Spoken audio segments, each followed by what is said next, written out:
বিভিন্ন দাবিকে সামনে রেখে রাজধানীতে সিপিআইএমের বিক্ষোভ। বিভিন্ন ইস্যুতে সরকারের বিরুদ্ধে তোপ দাগল বিরোধী দল।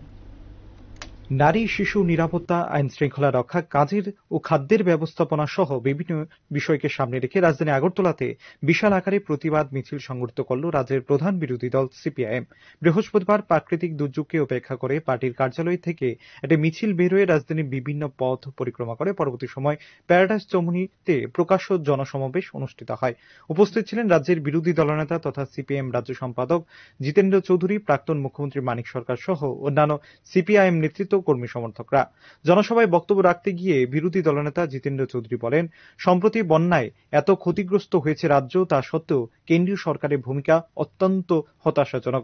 বহু মানুষ এখনো পর্যন্ত গৃহহীন, তাদের কাজ খাদ্যের যথেষ্ট অভাব। কিন্তু রাজ্য সরকার এবং কেন্দ্রীয় সরকার সে বন্যায় ক্ষতিগ্রস্তদের সাহায্য প্রদানে সম্পূর্ণভাবে ব্যর্থ। এই বিষয়ে বিরোধী দল সিপিএম রাজ্য সরকারের কাছে বিভিন্ন দাবি দেওয়া তুলে ধরেছিল, কিন্তু সেই দাবিগুলো সঠিকভাবে পূরণ করতে পারেনি রাজ্য সরকার কিংবা কেন্দ্রীয় সরকার। উপরন্তু কেন্দ্রীয় দল রাজ্যে এসেছে ক্ষতিগ্রস্ত এলাকা পর্যবেক্ষণ করতে, কিন্তু সেই রিপোর্টও আজ পর্যন্ত পেশ করা হয়নি। বরং বলা যেতে পারে কেন্দ্রীয় সরকার এই বন্যায় ক্ষতিগ্রস্তদের মানুষের পাশে রাজ্যের জন্য একটিবারও ঘুরে তাকায়নি।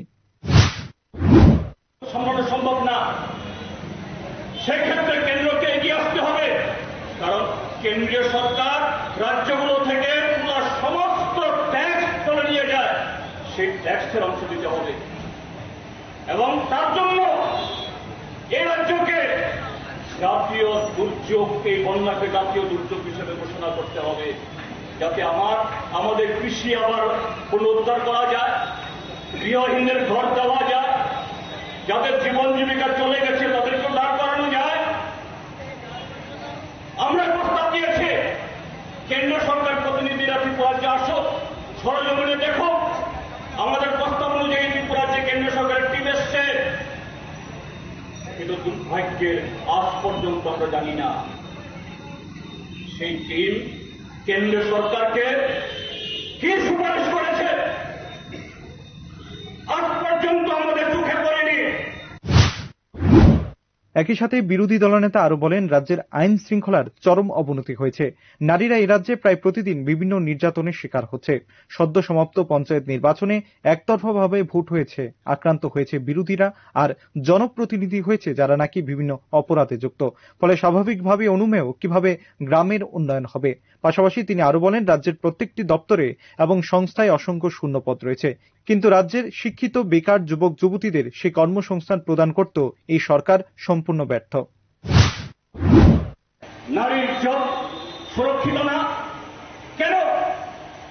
কারণ এই সরকার জনজীবনে ক্ষমতায় টিকে থাকার জন্য, ক্ষমতা দখল করার জন্য, এটা লোকসভা হোক, এটা বিধানসভা বা সদ্য যে হয়ে গেল পঞ্চায়েত, সেখানে যেরকম ভাবে অপরাধীদের উপর ভর করে বিরোধী দলের প্রার্থীদেরকে নমিনেশন পেপার জমা দিতে না দিয়ে, তারপরও যেখানে নির্বাচন হয়েছে, ভোট হয়েছে, সেখানে যখন হাঁটতে যাচ্ছে গণনা কেন্দ্র সবটাই দখল করে নিয়ে তারা এই ত্রিপুরাজ্যের ক্ষমতা তারা ভোগ করছেন।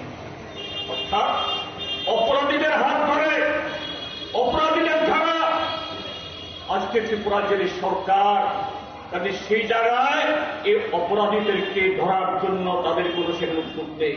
কাজে বন্ধুরা, এখানে শুধু আইন শৃঙ্খলা, মানুষের নিরাপত্তা সেটাই বিঘ্নিত হচ্ছে তা নয়।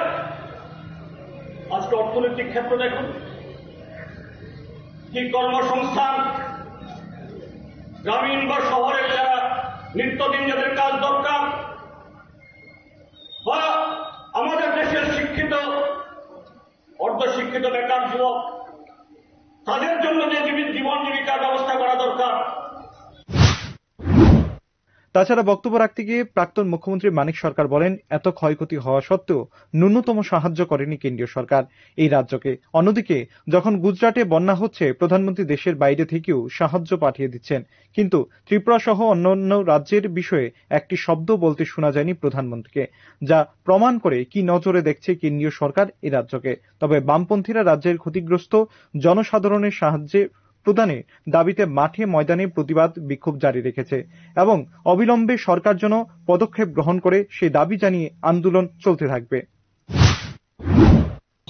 মাথার কোনো আশ্রয় না বুঝবার তাদের ঘর তৈরি করবার জন্য পুরো ব্যবস্থা গ্রহণ করেছেন।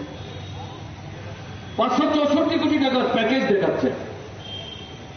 টাকা কোথায়? আপনার প্যাকেজ, বিজ্ঞাপন আর হাসি হাসি মুখ দেখে বন্যা বিধ্বস্ত মানুষের জীবনের সমস্যার সুরাহা হবে। কেন্দ্র থেকে এসছে 2 দফা, 3য় দফা, কোন টাকা তো এখন পর্যন্ত আসেনি।